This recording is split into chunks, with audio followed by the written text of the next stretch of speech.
لوگوں سن لو، جو جوان جوانی میں توبہ کرے وہ اللہ کا حبیب ہے۔ اور ایک روایت میں آتا ہے 1000 بوڑھے کے توبہ کرنے سے اللہ کو ایک جوان کی توبہ زیادہ محبوب ہے۔ اور جب کوئی جوان جوانی میں توبہ کرتا ہے اللہ کا عرش بھی خوشی میں جھوم اٹھتا ہے۔ جوانی کی توبہ اللہ کو بہت زیادہ پسند ہے۔ وہ جوان جس کی جوانی اللہ کی عبادت میں۔ جوانی مستی کا نام نہیں ہے، جوانی آوارگی کا نام نہیں ہے، خواہشات کی تکمیل کا نام جوانی نہیں ہے، موڑوں اور چوکوں پہ کھڑا ہونے کا نام جوانی نہیں ہے، مصلی پہ بیٹھ کے رب کے حضور آنسو بہانے کا نام جوان۔ ایک روایت میں آتا ہے کہ تمہارے بہتر جوان وہ ہیں جو بوڑھوں کی مشابہت اختیار کریں، اور بدترین بوڑھے وہ ہیں جو جوانوں کی مشابہت اختیار کریں۔ تو بہترین جوان یہ ہے کہ جو جوانی میں بڑھاپے جیسا، بوڑھوں جیسے انداز اور اطوار اور عادتیں اپنائے، اچھے اخلاق اور اچھا انداز اور مصلی کو لازم پکڑے۔ وشاب نشأ فی عبادت اللہ، وہ جوان جس کی جوانی اللہ کی عبادت میں گزرے۔ شب و روز، میں نے کل بھی کہا تھا کہ بڑھاپے کے اندر نیک اعمال کرنا بہت بڑی بات ہے، بہت بڑی سعادت ہے کہ بڑھاپے کے اندر نیک اعمال کیے جائیں، لیکن عبادت کا جو لطف جوانی میں ہے وہ بڑھاپے میں نہیں ہے۔ اللہ اکبر۔ اللہ تعالیٰ جل شانہ جوان کی توبہ کو پسند کرتا ہے، وہ جوان جو اللہ کی عبادت میں وشاب نشأ فی عبادت اللہ، وہ جوان جس کی جوانی اللہ کی عبادت میں گزرے۔ اب عبادت کا مفہوم بہت وسیع ہے۔ ویسے بہترین عبادت نماز ہے، بہترین عبادت الصلاۃ نماز ہے، اور حضور نے اس کو اپنی آنکھوں کی ٹھنڈک کرات۔ لیکن صرف عبادت کا مفہوم نماز تک ہی نہیں ہے، عبادت کا مفہوم بہت وسعت والا ہے۔ ساری زندگی اللہ کی رضا میں گزار دینا، اللہ کی مرضی کے مطابق زندگی گزار دینا، یہ عبادت ہے۔ اللہ اکبر۔ بعض نے کہا کہ بس اس کی رضا میں اپنے آپ کو گم کر دینا عبادت۔ غلام کو عبد کہتے ہیں نا، اور عبد وہ ہوتا ہے جو اپنے آقا کی مرضی میں اپنی مرضی کو گم کرتے۔ کوئی شخص کسی غلام کو خریدنے گیا نا منڈی میں، جب غلام بکتے تھے فروخت ہوتے، تو جا کے ایک غلام سو پسند آیا، تو اس نے جب اس کا سودا کیا تو غلام سے پوچھتا ہے تمہارا نام کیا ہے؟ تو غلام کہتا ہے میرا نام کوئی نہیں ہے، جو رکھیں گے وہی میرا نام ہوگا۔ جب غلام ہے تو پھر اس کی اپنی مرضی ختم ہوگی۔ تو ہم اللہ کے غلام ہیں، اللہ کے بندے ہیں، تو بندگی کا حق یہ ہے، اللہ اکبر، کہ ہم سر سے لے کر پاؤں تک اس کے ہو جائیں۔ تیرے ہندیاں سندیاں محبوبہ، میں کافر ہوں جے میں ہوں۔ اپنی ذات کو تو فنا کرنا ہے، اپنی ذات کو تو قربان کرنا ہے۔ وہ جوان جس کی جوانی کے حسین ایام، جس کی جوانی کے خوبصورت لمحے جبکہ باکپن تھا، جبکہ خواہشات کا ہجوم تھا، جبکہ تمنائیں اپنے عروج پہ تھی، لیکن اس نے سب کچھ اپنے رب کے لیے قربان کر دیا۔ سحری کے وقت اٹھ کے مصلی بچھایا اور آنسو بہائے، اور اللہ کے حضور عبادت کرتے ہوئے اپنی رات کو بسر کیا۔ ایک روایت میں آتا ہے جو دن کا روزہ اور رات کی عبادت نہیں کرتا اس کو ایمان کی حلاوت ہی نصیب نہیں ہوتی۔ ایمان کی ایک حلاوت ہے، ایمان کی ایک مٹھاس ہے، ایمان کا ایک مزہ ہے، ایک سرور ہے۔ وہ کس کو نصیب ہوگا؟ جو دن روزے سے گزارے گا اور رات مصلی پہ گزارے گا، اپنی آنکھوں پر حیا کے پہرے بٹھائے گا، اپنی سوچوں کی پاکیزگی کا سامان کرے گا۔ ورنہ جوانی آئی اور گزر گئی، اور اپنا قیمتی وقت ہم نے برباد کر دیا۔ جس طرح ہر چیز کا بانکپن جوانی میں ہوتا ہے، عبادت کا جو سرور اور عبادت کی جو لذت جوانی میں نصیب ہوتی ہے وہ زندگی کی کسی اور ایام میں نصیب نہیں ہوتی۔ اس لیے حضور نے ارشاد فرمایا کہ وہ جوان وشاب نشأ فی عبادت اللہ، وہ جوان جس کی جوانی اللہ کی عبادت میں گزری، جب قیامت کے دن کوئی سایہ نہیں ہوگا، اللہ اس جوان کو اپنے عرش کا ٹھنڈا سایہ نصیب فرمائے۔ تیسرا شخص جو عرش الہی کا سایہ پائے، وَرَجُلٌ قَلْبُهُ مُعَلَّقٌ فِي الْمَسَاجِدِ، وہ آدمی جس کا دل مسجدوں کے ساتھ لٹکا ہوا ہے، مسجد کے ساتھ وابستہ ہے، ایک نماز پڑھتا ہے تو دوسری نماز کے انتظار میں بیٹھ جاتا۔ حضرت عبداللہ ابن مسعود رضی اللہ تعالی عنہ رہتے ہی مسجد میں تھے. مسجد کی کچھ لوگ میخیں ہوتی ہیں، حضور فرمایا کچھ لوگ مسجدوں کی میخیں ہوتی ہیں، جب بھی دیکھو مسجد میں ملیں گے، ڈھونڈو تو مسجد میں ملیں گے، جب بھی فارغ ٹائم ملا جو فوراً مسجد میں آ گئے.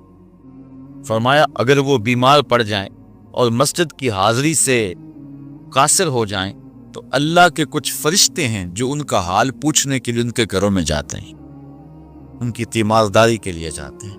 حکم ہے بازار میں دیر سے جاؤ اور جلدی واپس آ جاؤ، مسجد میں جلدی جاؤ اور دیر سے واپس آ جاؤ. المومن فی المسجد کالسمک فی الماء والمنافق فی المسجد کالطائر فی القفص. مومن مسجد میں اس طرح ہوتا ہے جس طرح پانی کے اندر مچھلی ہوتی ہے، اور منافق مسجد میں اس طرح ہوتا ہے جس طرح پنجرے کے اندر پرندہ پھنسا ہوا ہوتا ہے. کبھی مجبوراً آنا پڑ گیا تو جس طرح پھڑ پڑا رہا ہے کہ بہت جلدی نکلنا ملے مجھے، اس طرح منافق کا جی مسجد میں نہیں لگتا. مسجد میں جلدی اور دیر سے واپس جاؤ. لیکن ہم نے اپنے طرز زندگی کو الٹ بنا لیا ہوا. بازار میں آدھے گھنٹے کے لیے جائیں تو 5 گھنٹے لگ جاتے. مسجد میں جاتے ہیں ہم صرف آخری وقت میں اور کوشش کرتے ہیں کہ سب سے پہلے واپس آ جائیں. مجھے ویسے بڑی حیرت ہوتی ہے جب نماز ختم ہو یا جمعۃ المبارک یا کوئی اور ایسا، تو جو دروازے کے اوپر رش ہوتا ہے ہر بندے کی کوشش ہوتی ہے کہ میں جلدی نکل جاؤں. حالانکہ جتنی دیر تک مسجد میں بیٹھیں گے، جتنی دیر تک مسجد میں رکیں گے، اتنی برکتیں اترتی رہیں. بہترین لمحے وہی ہیں جو اللہ کے گھر میں گزر گئے. خیر الاباقت، بہترین جگہیں اللہ کے گھر ہیں.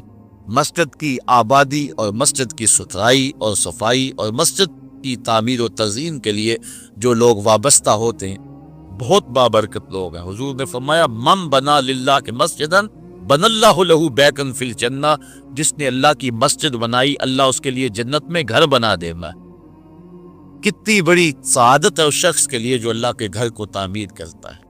لیکن صرف تعمیر ہی کافی نہیں، اس کی آبادی رنگ و روغن اور رنگوں کے مختلف انداز کے فانوسوں سے نہیں ہے.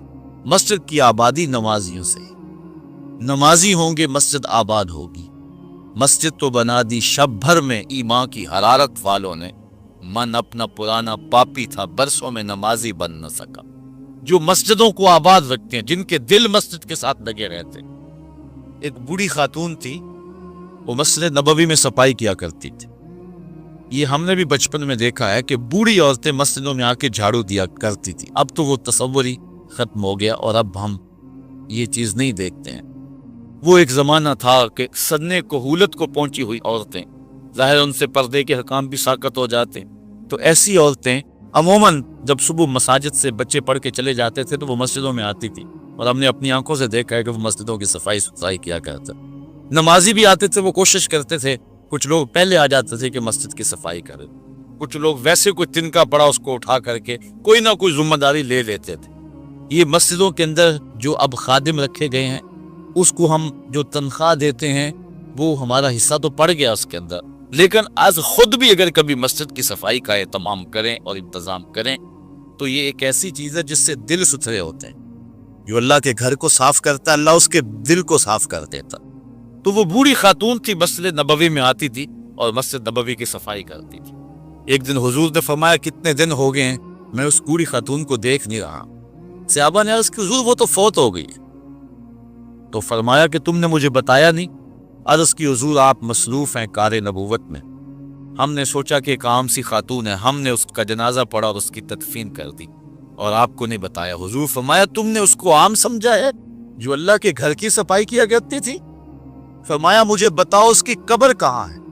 صحابہ کو حضور نے ساتھ دیا اور اس کی قبر پر پہنچے، وہاں جا کے حضور نے دعا مانگی.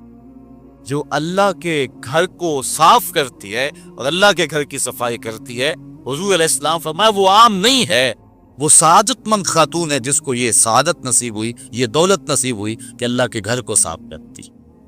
تو فرمایا وَرَجُلٌ قَلْبُهُ مُعَلَّقٌ فِي الْمَسَاجِدِ، وہ آدمی جس کا دل مسجدوں میں لٹکا ہوا رہتا ہے، ایک نماز کے بعد دوسری نماز کا انتظار کرتے.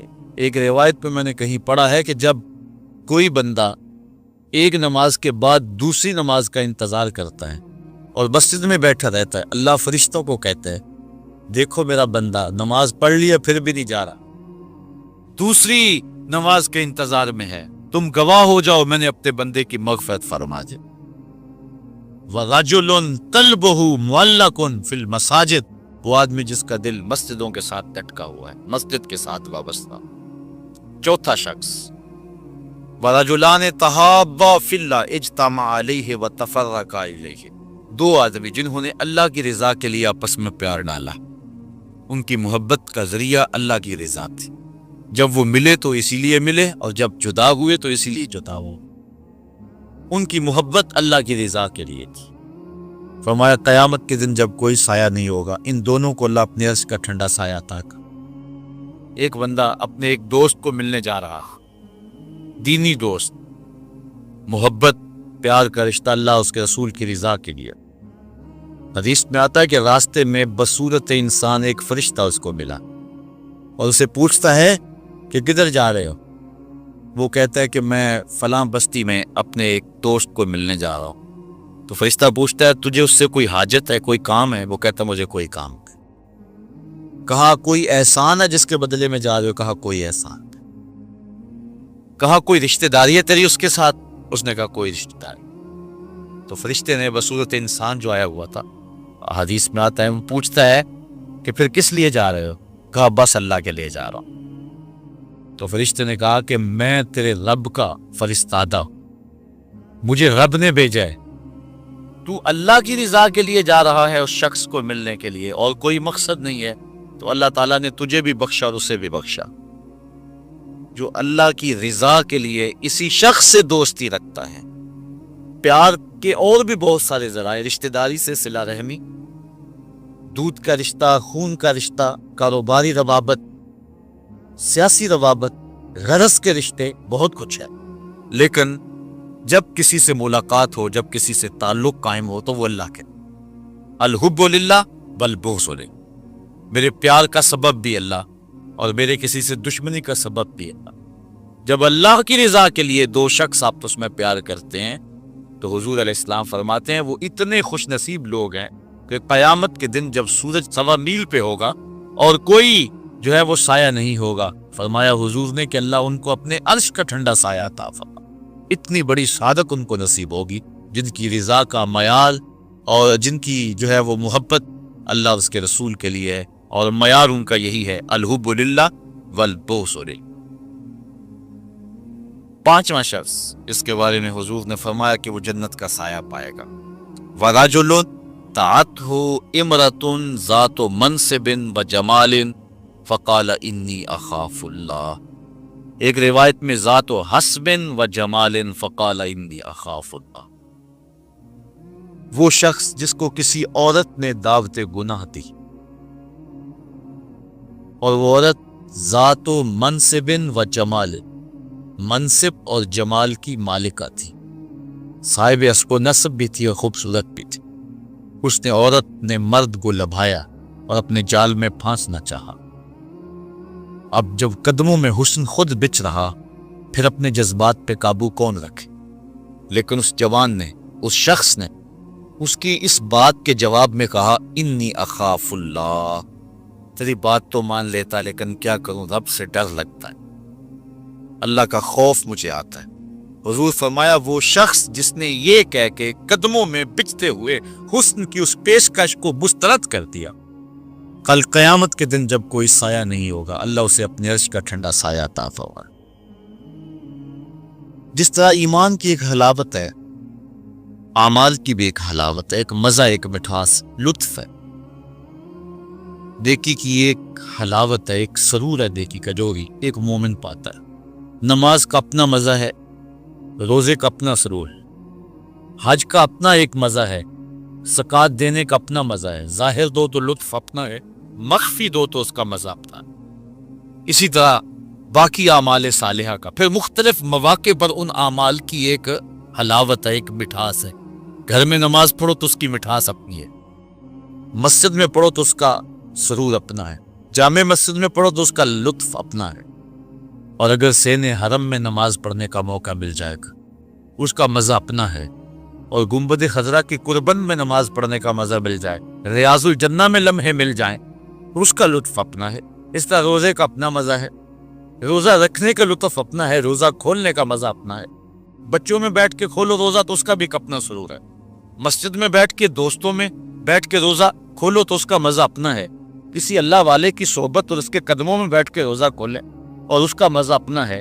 اور اگر روزہ کھولنے کے لیے مسجد نبوی کا صحن مل جائے تو اس کا سرور پھر اپنا ہے، اس کا مزہ پھر اپنا ہے۔ ہر عمل کا ایک لطف ہے، ہر عمل کی ایک حلاوت ہے، اور وہ حلاوت بندہ اتنی دیر تک اس سے متمتع نہیں ہو سکتا، اس سے فائدہ نہیں حاصل کر سکتا، اور وہ ایمان کی حلاوت اور لذت پا نہیں سکتا جب تک اس کی نظر پاک نہیں ہوتی۔ اگر کوئی بندہ چاہتا ہے کہ میرے باطن میں انوار چمکے تو رزق حلال کا اہتمام کرے، ورنہ سینہ روشن نہیں ہو سکتا، جو مرضی کر لے۔ اگر رزق پاک نہیں ہے تو سینے میں روشنی نہیں آ سکتی، اور اگر نظر پاک نہیں ہے تو عبادت کی حلاوت نہیں مل سکتی۔ نماز پڑھتا ہے، سجدہ کر رہا ہے، قیام کرتا ہے، بس ایک مشق کر رہا ہے، لیکن اس کی ایک حلاوت ہے، اس کا ایک سرور ہے، اس کی ایک لذت ہے، اس کا ایک کیف ہے جو مومن کے سینے کے اندر جو ہے وہ چھا جاتا ہے۔ ذکر کا ایک مزہ ہے نا، اس مزے کو حضرت سلطان باہو کہتے ہیں نا، اندر بوٹی بشک مچایا اتے جان پھلر سے آئی ہو۔ پھر وہ کیفیت بنتی ہے کہ نہیں بنتی ہے؟ تو وہ سرور بندے کو نہیں ملتا جب تک اس کی نظر پاک نہیں ہوتی۔ اگر نظر بگڑ جائے تو من سننا ہو جاتا ہے، اندر کچھ نہیں رہتا۔ اور پھر اگر انسان زنا جیسی بری خصلت میں مبتلا ہو جائے تو پھر اس کے پلے کیا رہے گا؟ اللہ تعالیٰ نے فرمایا کہ کرنا تو دور کی بات ہے، لا تقربوا الزنا، اس بری خصلت کے قریب بھی نہ جا۔ اس لیے مبادیات سے بھی روک دیا گیا، مبادیات سے بھی منع کر دیا گیا۔ تو فرمایا جس شخص کو کسی عورت نے دعوت گناہ تھا، اس طرح کسی عورت کو کسی مرد نے دعوت گناہ دی، اور اس عورت نے اپنی عصمت اور اپنی آبرو کی حفاظت، اور اس کو کہا پیچھے ہٹ جا، مجھے اپنے رب سے ڈر لگتا ہے۔ اور اسی طرح کسی مرد کو کسی عورت نے دعوت گناہ دی، تو اس نے کہا فقال انی اخاف اللہ، میں اللہ سے ڈرتا ہوں۔ اللہ اکبر۔ تو حضور فرمایا اس کو یہ اعزاز ملے گا۔ امام یافعی نے روض الریاحین کے اندر لکھا ہے کہ ایک نوجوان کپڑے کی دکان پہ کام کرتا تھا، اور تھا بڑا پارسا اور بڑا خوبصورت، دل کا بھی ستھرا تھا، ظاہر کا بھی ستھرا تھا، من بھی سونا تھا اور تن بھی سونا تھا، بڑا خوبصورت تھا۔ ایک عورت خریداری کے لیے آئی، اس کا دل فریفتہ ہو گیا، اور اس نے ایک ترکیب سوچی اور دوبارہ آئی تو بہت زیادہ کپڑا خرید لیا، اور مال کے دکان سے کہنے لگی کہ میری کشڑی باری ہو گئی ہے، اس نوجوان کو کہو کہ میرے گھر چھوڑ آئے۔ مالک اس عورت کی نیت سے آگاہ نہ ہو سکا، اس نوجوان کو اس کے ساتھ بھیج دیا۔ جب وہ گھر میں داخل ہوئی، نوجوان کو گھر میں لے گئی، باہر سے دروازہ مقفل کر دیا اور اس کو دعوت گناہ دی۔ اس نے کہا انی اخاف اللہ، میں تیری بات نہیں مان سکتا۔ اس نے کہا کہ آج تجھے میری بات ماننا ہی پڑے گی۔ حیا سوز لباس بھی اتار پھینکا اور اس کو دعوت گناہ دینے لگے۔ یہ شیطان کا انتہائی سخت جال ہے، اس جال میں اس نے بڑے بڑے لوگوں کو پھانس لیا۔ اب اس نوجوان کو وہ ورغلاتی ہے، کوشش کرتی ہے، لیکن نوجوان ہے کہ اپنی نظروں پر پہرے بٹھائے، آنکھیں بند کر رہتا۔ اس نے بڑے ہیلے کیے، بڑے جتن کیے، لیکن وہ نوجوان صرف سونا ہی نہیں تھا، اللہ کا ولی بھی تھا۔ اس نے بہت جال پھینکے، لیکن نور کو رسیوں میں جکڑا نہیں جا سکتا۔ خیر، وہ نوجوان کے دل میں بات آئی کہ شیطان کا یہ جال انتہائی خطرناک جال ہے، ابھی تک تو بچتا آ رہا، ہو سکتا ہوں کہ بھی اس کے جال میں پھنس جاؤں۔ اس نے کہا کہ مجھے باتھ روم میں جانے دو، پھر میں آ کے تمہیں بتاتا ہوں۔ وہ اندر چلا گیا، پاخانہ کیا، اپنے ہاتھوں پہ کر کے پورے بدن پہ مل لیا، اور اسی حالت میں جب باہر آیا تو بدن سے بدبو اٹھ رہی تھی۔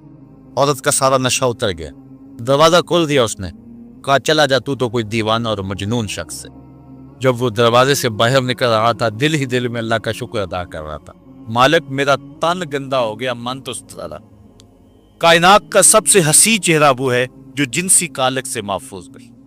امام یافعی لکھتے ہیں کہ باہر پھر ایک چشمہ تھا، وہاں جا کے اس نے غسل لیا، اور جب تک وہ زندہ رہا اس کے جسم سے مشک و عنبر کی خوشبو آتی رہی۔ اب جب وہ فوت ہو گیا، لوگوں نے دفن کر دیا، یہ خوشبو اس کی قبر کی مٹی سے بھی آیا کرتی تھی۔ یہ اعزاز دیا اللہ نے، اس کو یہ تکریم دی۔